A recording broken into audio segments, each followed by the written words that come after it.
उस आदमी ने नीचे खड़ी भीड़ में बहुत सारे पैसे फेंक दिए, जिससे वहाँ हंगामा मच गया। वह तो यहाँ तक चाहता था कि हर दिन कोई न कोई इमारत से कूदे, लेकिन किसी को नहीं पता था कि उसका असली मकसद कुछ और था। असल में वह इमारत की दूसरी तरफ होने वाली चोरी को छिपाना चाहता था। जॉइन और उसके दो साथी पहले से तैयार की गई जगह पर पहुंचे और अपनी तैयारी शुरू कर दी। उन्होंने एक बड़ी स्टील की प्लेट खींचकर सड़क के ऊपर रख दी ताकि दोनों तरफ का रास्ता जुड़ जाए। फिर उन्होंने प्लेट को अच्छी तरह से कस दिया, उसके बीच में एक छेद किया और उसमें पहले से तैयार बम लगा दिया। आखिर में सब कुछ एक गद्दे से ढक दिया। सारी तैयारी पूरी होने के बाद अब वे निक के इशारे का इंतजार करने लगे। लोगों की चीखों ने बम के धमाके की आवाज को पूरी तरह छिपा दिया। निक ने राहत की सांस ली, लेकिन असली काम अभी बाकी था। उसने अपना तनाव कम करने के लिए लिया से एक सिगरेट मांगी। लिया ने कहा कि आखिरी सिगरेट पीने के बाद उसका आधा हिस्सा उसके लिए छोड़ देना। लेकिन जब लिया को बची हुई आधी सिगरेट मिली तो उसने उसे अपने साथियों को दे दिया और कहा कि उस पर लगे उंगलियों के निशान निकालो। बहुत बढ़िया। उधर जॉइन और उसके दोनों साथी प्लेट में बने बड़े छेद से होते हुए हवा जाने वाली सुरंग तक पहुंच गए। उन्होंने लोहे की रॉड से पंखे को रोक दिया, फिर पंखे की पत्तियों को मोड़कर अपना सामान लगाया। उसके बाद पासवर्ड डालकर लिफ्ट को सबसे ऊपर भेज दिया। इसी रास्ते से वे हीरो वाले कमरे तक पहुंच गए। अब उन्हें कैमरों की निगरानी वाले हिस्से से गुजरना था। जॉइन एक छोटे बोर्ड पर लेट गया और खुद को फर्श जैसे रंग के कपड़े से ढक लिया। उधर सुरक्षा गार्ड निक के कूदने की खबर देखने में लगे हुए थे। उन्हें बिल्कुल पता नहीं चला कि उनके पीछे से कोई निकल रहा है। जैसे ही वे कैमरे की नजर से बाहर वाली जगह पर पहुंचे, जॉइन ने कैमरे में दिख रहे दृश्य की एक फोटो खींची, फिर उसका प्रिंट निकालकर एक बोर्ड पर चिपका दिया। उसने उस तस्वीर को कैमरे के सामने रख दिया, जिससे कैमरे को वही पुराना दृश्य दिखाई देता रहा। लेकिन थोड़ी देर बाद उन्हें एक नई परेशानी का सामना करना पड़ा। रास्ते में एक नया सेंसर लगा हुआ था। वे हैरान रह गए क्योंकि यह उनकी योजना का हिस्सा नहीं था। मजबूरी में जॉइन ने निक से मदद मांगी, लेकिन उस समय बातचीत करने वाली लिया निक के बिल्कुल सामने खड़ी थी, इसलिए निक सीधे कुछ नहीं कह सकता था। उसने लिया से बात करते हुए ही अपने साथियों तक इशारा पहुंचाया। सुनो, जो मामला हमारे सामने है, मेरा मानना है कि इसे थोड़ा ठंडा रखना चाहिए, नहीं तो मुसीबत हो जाएगी। जॉइन ने उसकी बात सुनी। तभी उसकी गर्लफ्रेंड को समझ आ गया कि निक क्या कहना चाहता है। उसे पता चल गया कि वहाँ गर्मी पहचानने वाला सेंसर लगा है। उसे बचने का सिर्फ एक तरीका था, वहाँ का तापमान कम करना। इसके बाद उन्होंने फायर एक्सटिंग्विशर चलाया और ठंडी गैस छोड़ते हुए धीरे धीरे आगे बढ़ गए। आखिर में तीनों सेंसर के ऊपर लेट गए, जिससे वह पूरी तरह जम गया। इस तरह वे सुरक्षित कमरे के दरवाजे तक पहुंच गए। फिर उन्होंने अपने औजार निकाले और पास में बने हवा जाने वाले पाइप के रास्ते अंदर जाने की तैयारी करने लगे। उधर पुलिस ने सिगरेट पर मिले उंगलियों के निशानों से निक की पहचान कर ली। तब पता चला कि निक वही पुलिस अफसर है जिस पर कुछ साल पहले हीरे चुराने का आरोप लगा था। उसे जेल भेज दिया गया था और वह सिर्फ कल ही जेल से भागा था। इसी बीच एक और बड़ी बात सामने आई। जिस होटल में निक था वह हीरो के मालिक हैरिस का ही होटल था और हैरिस का डायमंड एक्सचेंज ठीक सामने वाली इमारत में था। ये बात पता चलते ही पुलिस चीफ ने तुरंत सुरक्षा प्रमुख कैप्टन आनबाओ को तिजोरी की जांच करने का आदेश दिया। उधर निक की आखिरी बातों को याद करके लिया को समझ आ गया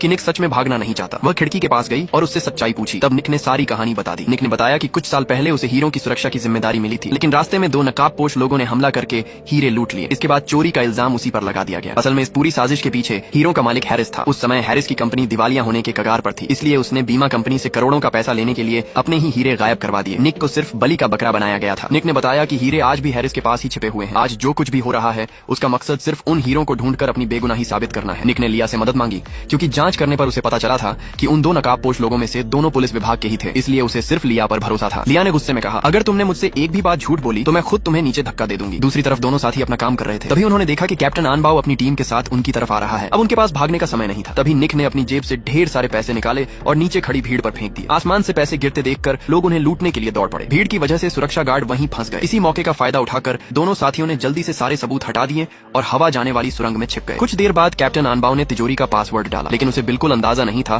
कि उसका पासवर्ड पहले ही चोरी छिपे रिकॉर्ड किया जा चुका है। असल में चोरों ने पहले से वहाँ एक छोटा कैमरा लगा दिया था जिसने पूरा पासवर्ड रिकॉर्ड कर लिया। कैप्टन तिजोरी के अंदर गया, लेकिन उसे सब कुछ बिल्कुल सामान्य लगा। तिजोरी का फर्श वजन पहचानने वाले सेंसर से जुड़ा हुआ था। दोनों तरफ रोशनी और गर्मी पहचानने वाले सेंसर भी लगे थे। उसे पूरा यकीन था कि इतनी कड़ी सुरक्षा के बीच कोई अंदर नहीं आ सकता, लेकिन उसकी नजर उस कैमरे पर नहीं गई जो गलियारे में बर्फ की तरह जम चुका था। उधर हैरिस को जैसे ही ये खबर मिली, उसने पुलिस चीफ को अपने ऑफिस बुलाया। तब पता चला कि वही पुलिस चीफ उन दो नकाबपोश लोगों में से एक था। हैरिस ने उसे आदेश दिया कि किसी भी कीमत पर निक को जल्द से जल्द खत्म कर दो, नहीं तो वह उसका तबादला किसी दूर दराज पहाड़ी गांव में करवा देगा। इसके बाद पुलिस चीफ ने निक को खतरनाक भगोड़ा घोषित कर दिया और उसे पकड़ने के लिए स्पेशल पुलिस टीम भेज दी। अब वे सीधे हमला करके निक को गिरफ्तार करने की तैयारी कर रहे थे।